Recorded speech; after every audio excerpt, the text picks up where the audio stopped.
தினத்தந்தி மற்றும் விஐடி சென்னை இணைந்து வழங்கும் கல்வி கண்காட்சி 2025 திருச்சி மற்றும் சேலத்தில் அனுமதி இலவசம். உள்துறை அமைச்சர் அமித்ஷாவை சந்தித்தது பற்றி எடப்பாடி பழனிசாமி அவர்கள் செய்தியாளர்களை சந்தித்து விளக்கம் அளித்தார். மேலும் இது தொடர்பான கருத்துக்களை மூத்த பத்திரிகையாளர் ரமேஷிடம் கேட்கலாம். சார் வணக்கம். வணக்கம்.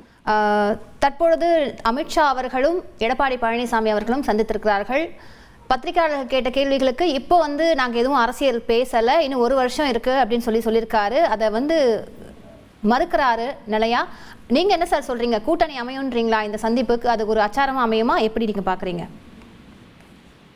பொது பிரச்சனைகள் பற்றி தான் பேசினோம், கூட்டணி பற்றி பேசவில்லை என்று திரு பழனிசாமி அவர்கள் கூறுவது நம்பும்படியாக இல்லை. 1.5 மணி நேரம் பொது பிரச்சனையை பற்றி பேசினேன் என்று சொன்னால் யாரும் நம்ப மாட்டார்கள். தமிழக அரசியல் நிலவரம் குறித்து நிச்சயமாக அதில் விவாதிக்கப்பட்டிருக்கும். கூட்டணி பற்றிய கேள்விக்கு அவருடைய பதிலில் தடுமாற்றம் தென்பட்டிருக்கிறது. பாஜகவுடன் கூட்டணி கிடையாது என்று ஏற்கனவே திரு எடப்பாடி பழனிசாமி அவர்களும் சரி, திரு ஜெயக்குமார் அவர்களும் சரி தெரிவித்திருந்தார்கள். 2026 சட்டசபை தேர்தலில் பாஜகவுடன் நிச்சயமாக கூட்டணி கிடையாது என்று கூறியிருந்தார். அதே போல 2029 நாடாளுமன்ற தேர்தலில் கூட கிடையாது என்று 5-6 ஆண்டுகள் கழித்து நடக்க போகிற தேர்தல்களுக்கெல்லாம் ஏற்கனவே தங்களுடைய நிலையை தெரிவித்திருந்த திரு பழனிசாமி இப்போது கூட்டணி வேறு, கொள்கை வேறு, தேர்தல் நேரத்தில் தான் முடிவெடுப்போம் என்றெல்லாம் நழுவுவது அவருடைய நிலைப்பாட்டில் ஒரு பல்டி அடிக்கிறார் என்றுதான் பார்க்க வேண்டியிருக்கிறது.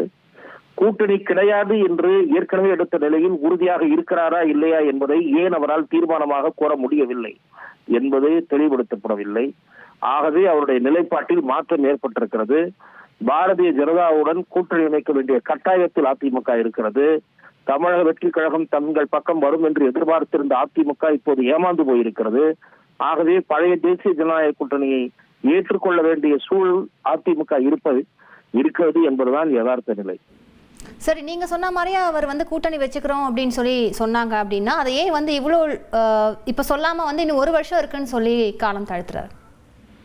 அதற்கான காரணம் நிச்சயமாக அவர் விளக்க கடமைப்பட்டிருக்கிறார். பத்திரிகையாளர்கள் பழைய நிலையில் மாற்றம் இருக்காது என்பதை உறுதியாக உங்களால் தெரிவிக்க முடியுமா என்று திரும்ப அவரிடம் வலியுறுத்தி கேட்டிருக்க வேண்டும் என்பது என்னுடைய பார்வை. தினத்தந்தி மற்றும் விஐடி சென்னை இணைந்து வழங்கும் கல்வி கண்காட்சி 2025 திருச்சி மற்றும் சேலத்தில் அனுமதி இலவசம்.